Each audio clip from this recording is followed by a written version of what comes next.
Iran और America Israel के बीच युद्ध का आज 38वां दिन है। अमेरिकी राष्ट्रपति ट्रंप के दिए अल्टीमेटम की डेडलाइन खत्म होने वाली है। ट्रंप ने दावा किया है कि अमेरिका ईरान के बीच अभी बातचीत चल रही है और समझौता होने की अच्छी संभावना है, जबकि ईरान ने कह दिया है कि सीजफायर पर बात नहीं होगी, पूर्ण युद्ध विराम में सॉल्यूशन है। ट्रंप आज वायु सैनिक को बचाए जाने को लेकर भी प्रेस कॉन्फ्रेंस करेंगे।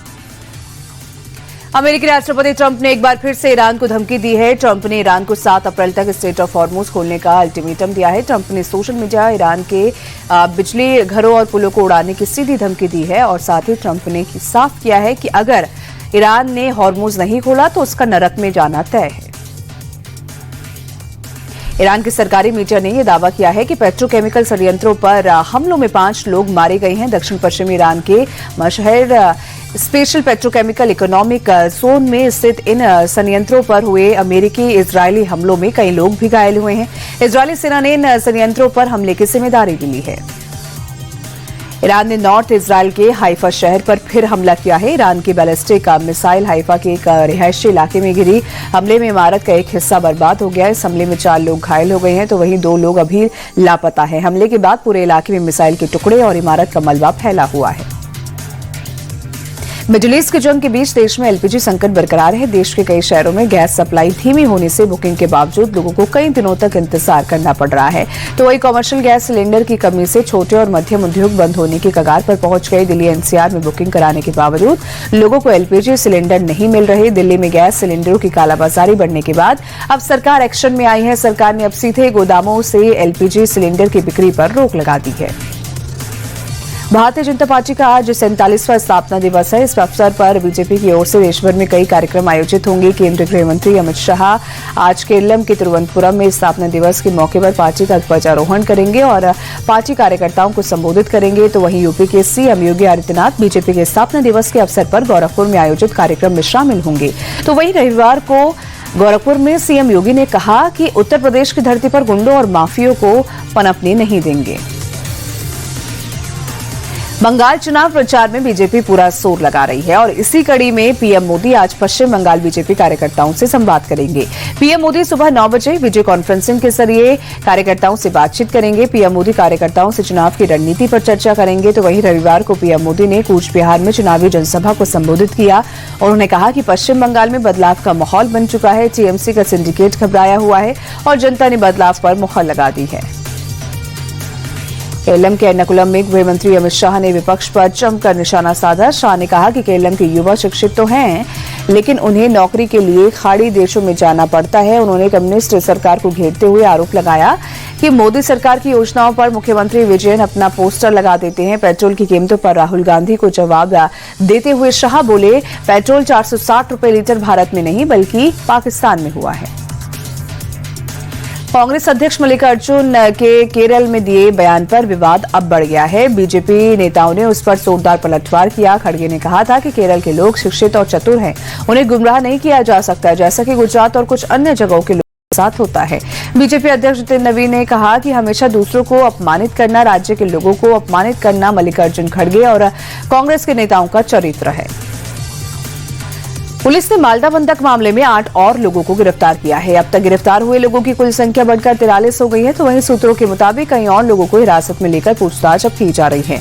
इस मामले में एनआईए को आज अपनी रिपोर्ट पेश करनी है। इसीलिए एनआईए की इतनी बड़ी टीम लेकर मालदा लोथाबाड़ी बीडीओ दफ्तर पहुंची और अंदर सीसीटीवी कैमरे की फुटेज भी चेक किए। पश्चिम बंगाल के बोहाला में पोस्टर लगाने के विवाद में जमकर विवाद हुआ है। बीजेपी ने टीएमसी उम्मीदवार रत्न चटर्जी के मौजूदगी में पोस्टर फाड़ने का आरोप लगाया। उस दौरान बीजेपी दफ्तर में भी तोड़फोड़ का आरोप है, जिसके बाद बीजेपी कार्यकर्ता थाने पहुंच गए और हंगामा हुआ। असम के कामरूप में राहुल गांधी ने सीएम हेमंत बिस्वा शर्मा पर अब तक का सबसे बड़ा हमला बोला। राहुल गांधी ने उन्हें देश का सबसे भ्रष्ट मुख्यमंत्री बताते हुए कहा कि उन्हें मुंह से सिर्फ नफरत और हिंसा उनके मुंह से निकलती है। राहुल ने भ्रष्टाचार के गंभीर आरोप लगाते हुए कहा, मुख्यमंत्री ने अपने परिवार को भी इसमें शामिल कर लिया और एक दिन कानून उन्हें जेल जरूर भेजेगा। इतना ही नहीं, राहुल गांधी ने तंज कसते हुए कहा कि जिस तरह ट्रंप पीएम मोदी को कंट्रोल करते हैं, वैसे ही पीएम मोदी और अमित शाह असम के मुख्यमंत्री के मालिक हैं। असम के विश्वनाथ में राहुल गांधी ने मुख्यमंत्री हेमंत बिस्वा शर्मा को सबसे ज्यादा करप्ट बताया था और सरकार बनने पर उन्हें जेल में डालने की बात भी कही थी। अब इस पर हेमंत का रिएक्शन भी सामने आया है। मुख्यमंत्री ने कहा कि राहुल के पास मुझे जेल में डालने का कोई अधिकार नहीं है। वो हार की हताशा में बौखलाहट भरे बयान दे रहे हैं। बारामती विधानसभा उपचुनाव के लिए सुनेत्रा पवार आज नामांकन दाखिल करेंगे। सुनेत्रा के नामांकन के दौरान महाराष्ट्र के CM Devendra Fadnavis, deputy CM Eknath Shinde, NCP के प्रदेश अध्यक्ष सुनील तटकरे और प्रफुल्ल पटेल भी मौजूद रहेंगे। बताया जा रहा है कि नामांकन के मौके पर एनसीपी अजित गुट कोई शक्ति प्रदर्शन नहीं करेगा। तो वहीं बारामती विधानसभा उपचुनाव के लिए कांग्रेस ने एडवोकेट आकाश विजयराव मोरे को अपना उम्मीदवार घोषित किया है। आकाश मोरे महाराष्ट्र प्रदेश कांग्रेस कमेटी के सेक्रेटरी हैं। मणिपुर के तेंगनौपाल जिले में 2 उग्रवादी कैडर को गिरफ्तार किया गया है। दिल्ली पुलिस की स्पेशल सेल से मिले इनपुट के बाद सर्च ऑपरेशन चलाया गया, जिसमें यांगो बोंग गांव के पास से दोनों उग्रवादी कैडर की गिरफ्तारी हुई है। गिरफ्तार आरोपियों की पहचान 31 साल के थोकचोम इंगोचा सिंह और 48 साल के थोकचोम रघुनाथ मेहती के रूप में हुई है। दोनों के खिलाफ एफआईआर दर्ज कर आगे की कार्रवाई की जा रही है। बिहार के बगाहा में उस वक्त हंगामा मच गया जब सीएम नीतीश कुमार के स्वागत के लिए पहुंचे बीजेपी विधायक विनय बिहारी और जेडीयू विधायक समृद्ध वर्मा। सुरक्षाकर्मियों ने रोक दिया उनको और इस दौरान मौके पर भारी बवाल हो गया। बीजेपी विधायक विनय बिहारी सुरक्षाकर्मियों पर आग बबूला हो गए, जिसका वीडियो सोशल मीडिया पर वायरल हो रहा है। नीता मुकेश अंबानी कल्चरल सेंटर ने अपने शानदार 3 साल पूरे कर लिए हैं। 30वीं वर्षगांठ पर मुंबई में नीता मुकेश अंबानी कल्चरल सेंटर में भव्य कार्यक्रम का आयोजन किया गया। 3 साल पूरे होने के जश्न में नीता अंबानी और मुकेश अंबानी पूरे परिवार के साथ मौजूद रहे और इस प्रोग्राम में देश के नहीं बल्कि दुनिया भर के कई सितारे वहां पे पहुंचे और इवेंट में अभिनेता सलमान खान, रणवीर सिंह, सिद्धार्थ मल्होत्रा, शाहिद कपूर, अनुपम खेर समेत कई हस्तियां शामिल हुई। 3 साल पूरे होने के मौके पर आयोजित इवेंट में नीता अंबानी ने कला और सांस्कृतिक कार्यक्रमों का महत्व बताया और कहा कि आज के दौर में संस्कृति खो रही है और इसे बचाना बेहद जरूरी है, क्योंकि कल्चर की हमारी ताकत है जो इंसानियत को बढ़ावा देती है और दुनिया को जोड़ती है। नीता अंबानी ने कहा कि दुनिया को कोई और सुपर पावर नहीं चाहिए, केवल दिल की ताकत जरूरी है। इसे कला और संस्कृति की कोमल ताकत चाहिए, वो ताकत जो ठीक कर सके, वो ताकत बुद्धिमानी, संयम और करुणा के साथ काम करे, वो ताकत जो सद्भाव बढ़ाए, शांति, एकता और गरिमापूर्ण जीवन दे। उन्होंने विश्वास जताया कि भारत अपने समृद्ध सांस्कृतिक धरोहर के जरिए वो ताकत हो सकती है। नीता मुकेश अंबानी कल्चरल सेंटर का मकसद भारतीय कला, शिल्प और प्रदर्शनों को दुनिया भर में पहुंचाना है। पिछले 3 साल में इस केंद्र में 3500 से ज्यादा शो ऑर्गेनाइज किए गए। यहां 10,500 से ज्यादा कलाकारों ने परफॉर्मेंस दी और 25 लाख से ज्यादा लोग यहां के इवेंट्स में शामिल हो चुके हैं। नीता मुकेश अंबानी कल्चरल सेंटर में देश भर के कल्चरल इवेंट्स होते हैं। रिलायंस फाउंडेशन ने इस कल्चरल सेंटर को बनाया है और यहाँ 2000 सीटों वाले ग्रैंड थिएटर समेत आधुनिक art and exhibition studio theatre और एक 4 मंजिला आर्ट हाउस भी बना हुआ है। Can stories help rediscover what unites us? Can art start conversations that help bring us closer? Your answer? My answer too is yes. Bihar की मोतिहारी में एक मदरसे पर रेड कर पुलिस ने एक पिस्टल बरामद की है। आपको बता दें कि इस मदरसे से पहले पीएफआई का सक्रिय सदस्य उस्मान गिरफ्तार हो चुका है। पुलिस ने फिलहाल मदरसे को सील कर दिया है और 3 संदिग्धों को हिरासत में लेकर पूछताछ की जा रही है। मामले की गंभीरता को देखते हुए एसआईटी का गठन भी किया गया है। उत्तर प्रदेश के संभल में अवैध निर्माण के खिलाफ प्रशासन का डंडा चला है। मुबारकपुर गांव में भारी पुलिस बल की मौजूदगी में अवैध रूप से बनाई गई इमारतों पर बुलडोजर कार्रवाई की गई। प्रशासनिक टीम ने सरकारी जमीन पर किए गए कब्जों को जमींदोज कर दिया। कार्रवाई के दौरान किसी भी विरोध से निपटने के लिए मौके पर सुरक्षा के कड़े इंतजाम किए गए थे। आगरा में जूते के सोल बनाने वाली एक फैक्ट्री में भीषण आग लग गई, जिससे पूरे इलाके में अफरा तफरी मच गई। सूचना मिलते ही मौके पर दमकल की गाड़ियां पहुंची और काफी मशक्कत के बाद हालात पर काबू पाया। हादसे में किसी तरह की जनहानि की खबर नहीं है, लेकिन आग से बड़े पैमाने पर नुकसान की आशंका जताई जा रही है। बरेली में सड़क किनारे खड़े एक टैंकर से तेज रफ्तार बोलेरो और बाइक के टकराने से 5 लोगों की मौत हो गई, जबकि 3 लोग घायल हो गए हैं। सूचना मिलते ही मौके पर पुलिस की टीम पहुंची और घायलों को इलाज के लिए अस्पताल में भर्ती कराया। पूरे मामले में केस दर्ज कर जांच की जा रही है। जम्मू कश्मीर के रामबन में बीती रात हाईवे पर करोल ब्रिज और चंद्रकोट के बीच भीषण भूस्खलन हो गया है, जिसकी वजह से लगातार पत्थर गिरने लगे।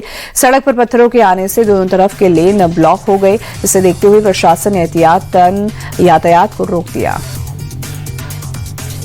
दिल्ली एनसीआर में मौसम से जुड़ा बड़ा अपडेट सामने आया है। आंधी तूफान के साथ बारिश और ओले गिरने की भी संभावना है। मौसम विभाग के मुताबिक दिल्ली और एनसीआर ही नहीं बल्कि देश के तमाम हिस्सों में भी इस 7 से 9 अप्रैल के बीच बड़े पैमाने पर ओले गिर सकते हैं, जिससे देश का 30 से 40% क्षेत्र प्रभावित होगा। मौसम में ये बदलाव पश्चिमी विक्षोभ की वजह से होगा। लोगों को सावधान रहने की हिदायत भी दी गई है। आईपीएल में आज कोलकाता नाइट राइडर्स और पंजाब किंग्स की टक्कर होगी। मुकाबला शाम 7:30 बजे कोलकाता में शुरू होगा। आईपीएल में बीबीकेएस और केकेआर का पलड़ा भारी रहा। दोनों टीमों के बीच अब तक कुल 35 मैच खेले गए हैं, जिसमें से कोलकाता ने 21 जीते हैं और बीबीकेएस को 13 में जीत मिली है। हालांकि 2023 से आंकड़ों में बदलाव आया है और पिछले 5 मैचों में से पंजाब ने 3 में जीत हासिल की है। आईपीएल में चेन्नई सुपर किंग्स को लगातार तीसरी हार मिली। रॉयल चैलेंजर्स बेंगलुरु ने सीएसके को 43 रन से हरा दिया। पहले बैटिंग करने उतरी आरसीबी ने 250 रन बनाए, जिसे चेस करने उतरी सीएसके की पूरी टीम 19.4 ओवर में सिर्फ 207 रन पर ही ढेर हो गई। आरसीबी के लिए टीम डेविड ने 25 गेंद पर 70 रन बनाए। वही कप्तान रजत पाटीदार ने 48, फिल सॉल्ट ने 46, विराट कोहली ने 28 और देवदत्त पट्टिकल ने 50 रन बनाए। चेन्नई सुपर किंग्स के खिलाफ एम चिन्नास्वामी स्टेडियम में रॉयल चैलेंजर्स बेंगलुरु के बल्लेबाजों ने छक्कों की बरसात कर दी। मैच में आरसीबी ने 19 छक्के लगाकर एक बड़ा रिकॉर्ड बना दिया है। सीएसके के खिलाफ किसी भी टीम द्वारा एक पारी में लगाई गई ये सबसे ज्यादा 6 है। इससे पहले ये रिकॉर्ड 17 6 का था। इसे कोलकाता और राजस्थान ने बनाया था। साथ ही ये आरसीबी की पारी में तीसरा सबसे ज्यादा 6 का आंकड़ा है। आईपीएल के 10वें मुकाबले में लखनऊ सुपर जायंट्स ने सनराइजर्स हैदराबाद को 5 विकेट से हराकर सीजन की पहली जीत दर्ज की है। हैदराबाद में खेले गए मुकाबले में पहले बल्लेबाज से करने उतरी सनराइजर्स हैदराबाद ने 156 रन बनाए, जिसे चेस करने उतरी एलएसजी की टीम ने एक बॉल बाकी रहते ही मैच जीत लिया। कप्तान ऋषभ पंत लखनऊ की जीत के हीरो रहे। उन्होंने 68 रन की नाबाद पारी के लिए एडम मार्कम ने 27 बॉल पर 45 रन बनाए। एसआरएच के लिए हेनरिक क्लासन ने 62 और नीतीश कुमार रेड्डी ने 56 रन बनाए। सनराइजर्स हैदराबाद के बल्लेबाज अभिषेक शर्मा के नाम आईपीएल 2026 में एक अनचाहा रिकॉर्ड दर्ज हो गया है। लखनऊ के खिलाफ 0 पर आउट होते ही टी20 फॉर्मेट में अभिषेक के कैलेंडर ईयर में सबसे ज्यादा बार डक पर आउट होने वाले पहले भारतीय बन गए। अभिषेक इस साल अब तक 6 बार बिना खाता खोले पवेलियन लौटे हैं और इस मामले में उन्होंने रोहित शर्मा और संजू सैमसन के खराब रिकॉर्ड की बराबरी कर ली है।